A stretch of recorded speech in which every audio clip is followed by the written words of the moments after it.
Here we go. And there is one exciting surprise is waiting for you guys. എത്ര പേര് Marco movie കണ്ടിട്ടുണ്ട്? ഒന്ന് കൈ നോക്കിക്കേ. Can I see the? കുറച്ച് പേരുള്ളൂ. Oh my God, it's a must movie, a watch movie ആണ് actually. Malayalam ഫിലിമിൽ എന്താ പറയുക, ഈ ലേറ്റസ്റ്റ് ആയിട്ട് 2024 ഇപ്പൊ ഈ ലേറ്റസ്റ്റ് റിലീസ് ആയിട്ടുള്ള ഒരു മൂവിയാണ്.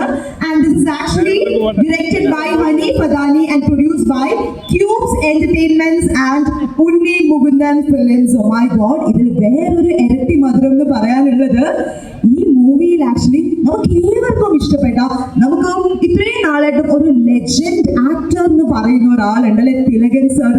എത്ര പേർക്ക് അറിയാം നമ്മുടെ തിലകൻ സാറിനെ? ഈ മലയാളക്കരയിൽ അറിയാത്തവരായിട്ട് ആരുമില്ല. His performance, oh my God, it is extraordinary, I should say. And he acted in this movie as the villain character with so much of love and respect towards him. Let me just invite Abhimanyu Thilagan onto the stage. Ladies and gentlemen, let's give a huge round of applause in welcoming Abhimanyu Thilagan. Oh my God. And also ഒന്ന് post ചെയ്യാൻ പറ്റും, നിങ്ങളൊക്കെ ഒന്ന് കണ്ടൊന്ന് ചിരിക്കട്ടെ. And there is one more person. She is a Gujarati girl and she is half Malayali and she is so cute and one model and actress. Inviting Durva Thatcher onto the stage. Oh my God. Oh my. How are you guys? നിങ്ങൾ വന്നപ്പോ തന്നെ ഇവരുടെ ആവേശം സത്യം പറഞ്ഞിട്ടുണ്ടെങ്കിൽ Thilakan sir, Shami Thilakan sir, ഇപ്പോ മകൻ കൂടി വന്നപ്പോഴേക്കും ഇറ്റ്സ് ലൈക്ക് ഒരു എന്താ പറയാ അല്ലേ, അത്രയും സന്തോഷം, അവരോടുള്ള അത്രയും റെസ്പെക്റ്റും കാര്യങ്ങളും ഇനി അഭിമന്യുവിലും നമുക്ക് ഉണ്ടാവും. കാര്യം ഒരൊറ്റ ഫിലിമിൽ you have done an extraordinary work. You are really talented, I should say, and for that let's give a huge round of applause guys to Abhimanyu Thilagan. And yes, I know you guys want to say എന്തെങ്കിലും ചോദിക്കാനുണ്ടോ to them? Or no? Okay, let me ask you one thing. എങ്ങനെയുണ്ടായിരുന്നു? Tell me, share his experience in the Marco movie. Marco of course എന്റെ first മൂവിയാണ്. അപ്പൊ അതിൻ്റെതായ ഒരുപാട് പേടിയും ഒരു ഇതുണ്ടായിരുന്നു. ബട്ട് ഹനീഫ് സാറായാലും ഉണ്ണിസാറായാലും എന്നെ മാർക്കോയുടെ എൻറ്റയർ പ്രോസസ്സിൽ എന്നെ ഒരു കംഫർട്ട് ചെയ്ത് കൊണ്ടുപോയത് കൊണ്ട് കുഴപ്പമില്ലാതെ എല്ലാം ഹാപ്പി ആയിട്ട് പോയി. പിന്നെ നിങ്ങളുടെ സപ്പോർട്ട് ഓഫ് കോഴ്സ് അതും കൂടെ ആയപ്പോഴത്തേക്ക് എനിക്ക് ഡബിൾ ഹാപ്പി ആയി. So happy to hear from you. And yes, this Sundari Kanu Vidit, and she is a multi-talented person as well, a model, an actress. What do you want to say? Share us the experience in that movie. Hi everyone, എല്ലാവർക്കും നമസ്കാരം. അഭിമന്യു പറഞ്ഞ പോലെ Marco എന്റെയും first മൂവിയാണ്.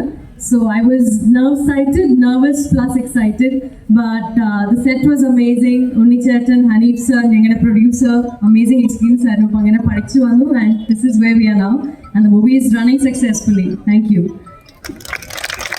നിങ്ങൾക്ക് ആർക്കെങ്കിലും ഒരു question ചോദിക്കണമെങ്കിൽ it is like a very ഒരു നല്ലൊരു വാല്യുബിൾ മൊമെന്റ് ആണ്. Do you want to ask any question to these personalities? പറയൂ, ആരും ചോദിക്കൂ. ആരും ചോദിക്കാനില്ലേ? ഏറ്റവും വയലൻസ് ആയിട്ടുള്ള മൂവി ആയിരുന്നല്ലോ മാർക്കോ. അപ്പൊ ആ സിനിമ തിയേറ്ററിൽ പോയി കണ്ടപ്പോ ആ വിഷ്വൽസ് കണ്ടിട്ട് എന്ത് ഫീൽ ചെയ്തു? അത്രയും ക്രൂവർ ആയിട്ടുള്ള ഏറ്റവും വയലന്റ് ആയിട്ടുള്ള മൂവിയാണല്ലോ. അത് തിയേറ്ററിൽ എക്സ്പീരിയൻസ് എങ്ങനെയായിരുന്നു നിങ്ങൾക്ക്? നിങ്ങളുടെ അഭിനയം സൂപ്പർ ആയിരുന്നു.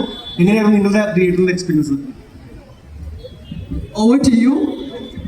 അല്ല, തിയേറ്റർ എക്സ്പീരിയൻസിന് ഉപരി എന്റെ അടുത്ത് ഈ സ്റ്റോറി കാര്യം പറയുമ്പോൾ ഇത്രയും ഞാൻ പ്രതീക്ഷിച്ചില്ല. ബട്ട് ഓഫ് കോഴ്സ് സിനിമയിലൂടെ അഭിനയിച്ച് പോകുമ്പോൾ ആ ഒരു പ്രോസസ്സിൽ പോയപ്പോഴത്തേക്ക് എന്റെ ഇത് വേറൊരു റേഞ്ച് ആണെന്ന് എനിക്ക് അന്നേരം ഫീൽ ചെയ്തു. ഓഫ് കോഴ്സ് എനിക്കിത് അറിയാമായിരുന്നു, ബിക്കോസ് ഞാനത് അഭിനയിച്ചുകൊണ്ട് എനിക്ക് എങ്ങനെയായിരിക്കും സ്റ്റോറി, എങ്ങനെയായിരിക്കും, എത്രത്തോളം വയലന്റ് ആയിരിക്കും എന്ന് എനിക്കറിയാം. പക്ഷെ ആ ഒരു എന്റെ പോയിന്റ് ഓഫ് വ്യൂ ആയിരിക്കില്ലല്ലോ നിങ്ങളുടെ പോയിന്റ് ഓഫ് വ്യൂ. നിങ്ങൾക്ക് ഓഫ് കോഴ്സ് അത് ഭയങ്കര ബ്രൂട്ടൽ വയലന്റ് ആയിട്ട് തോന്നും. പക്ഷെ ഞാനിത് ഒരുപാട് തവണ ഡബിങ്ങിലാണല്ലോ ഇതിനൊക്കെ ഒരുപാട് തവണ കണ്ടതുകൊണ്ട് എനിക്കിത് യൂസ്ഡ് ആയി. പക്ഷെ നിങ്ങളുടെ ഒരു ഫീലിംഗ് ആയിരിക്കത്തില്ല ഞാൻ കാണപ്പെടാത്ത ഫീലിംഗ്. Thank you. ഒരു ആൺപുലി ഇപ്പൊ ഒരു ക്വസ്റ്റ്യൻ ചോദിച്ചോ? വാട്ട് അബൌട്ട് എന്താ പറയുക, നമ്മുടെ ലേഡീസിൽ ആർക്കാണ് ഒരു ചോദ്യം ചോദിക്കാനുള്ളത്? ആർക്കെങ്കിലും? ഓ കം കം കം, ഒരു നല്ലൊരു കൈ എടുത്ത് പോവാ. Like she came forward. Why did you go for a villain role in the first movie? Why did you go for a villain role in the first movie itself?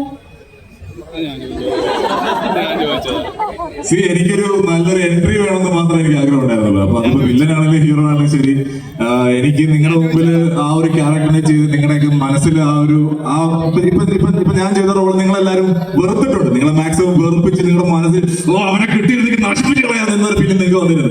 അപ്പൊ ആ ഒരു സാധനം വരുത്തണമെന്ന് എനിക്ക് ആഗ്രഹം ഉണ്ടായിരുന്നു. അപ്പൊ അത് അനീഫതേനി അദ്ദേഹം എനിക്ക് ആ ഒരു റോള് തന്നു. എനിക്ക് ആ ക്യാരക്ടറിനെ പറ്റി എനിക്ക് പറഞ്ഞു തന്നപ്പോ കൊള്ളാം, ഒരു സൈക്കോ ക്യാരക്ടറാണ്. അപ്പൊ ഒരു നോർമൽ ഒരു വില്ലൻ ചെയ്യുന്നതിലും എനിക്ക് ഈ പറയുന്ന പോലെ നിങ്ങളെയൊക്കെ നിങ്ങളുടെ മനസ്സിൽ ആ ഒരു വെറുപ്പ് കിട്ടുന്ന ഒരു സാധനം ചെയ്യണം എന്ന് ആഗ്രഹം ഉണ്ടായിരുന്നു. അപ്പൊ അത് കേട്ടപ്പോ എനിക്ക് ഒരു നോ പറയാനൊന്നും തോന്നിയില്ല. കാര്യം പറഞ്ഞപ്പോഴത്തേക്ക് നീ ഒരു വില്ലനല്ല, ഒരു സൈക്കോ വില്ലനാണ്. അപ്പൊ ഞാൻ പറഞ്ഞ Haneef say no more, I am men. ഇതായിരുന്നു എന്റെ first response. Oh my God. ഇനി നമുക്ക് ഫ്യൂച്ചർ പ്രോജക്ട്സിനെ കുറിച്ചിട്ടൊന്നും എന്തെങ്കിലും ഫ്യൂച്ചർ ഇനിയിപ്പോ വരാൻ പോകുന്നത്, ഇനിയിപ്പോ ഒരു റൊമാൻറ്റിക് ആയിട്ടുള്ള ക്യാരക്ടേഴ്സ് എനിക്ക് തോന്നുന്നു ആ കൊച്ചു പ്രതീക്ഷിക്കുന്നുണ്ടെന്ന് തോന്നുന്നു. വാട്ട്സ് അങ്ങനെ അഭിനയിക്കുമോ ഇനിയിപ്പോ നെക്സ്റ്റ് അങ്ങനത്തെ ഒരു മൂവി വരികയാണെങ്കിൽ? വരുവാണെങ്കിൽ തീർച്ചയായും ഞാൻ ചെയ്യും. ക്രിസ്മസ് എന്തായാലും കഴിഞ്ഞു. Did you guys enjoy your Christmas? ഇപ്പൊ ന്യൂ ഇയർ ആയിട്ട് എന്താ പരിപാടി? So let this be the best year, and I mean the coming year also, may it be the best year ahead, and I have all my wishes for all of you. നിങ്ങളെല്ലാവരും നിങ്ങളുടെ ബെസ്റ്റായി perform ചെയ്യുക, or whatever field you are in, give your best, and yeah, that's all I have to say. Happy New Year in advance. എനിക്ക് തന്നെ പറയാനുള്ളൂ, wish you all A very happy new year.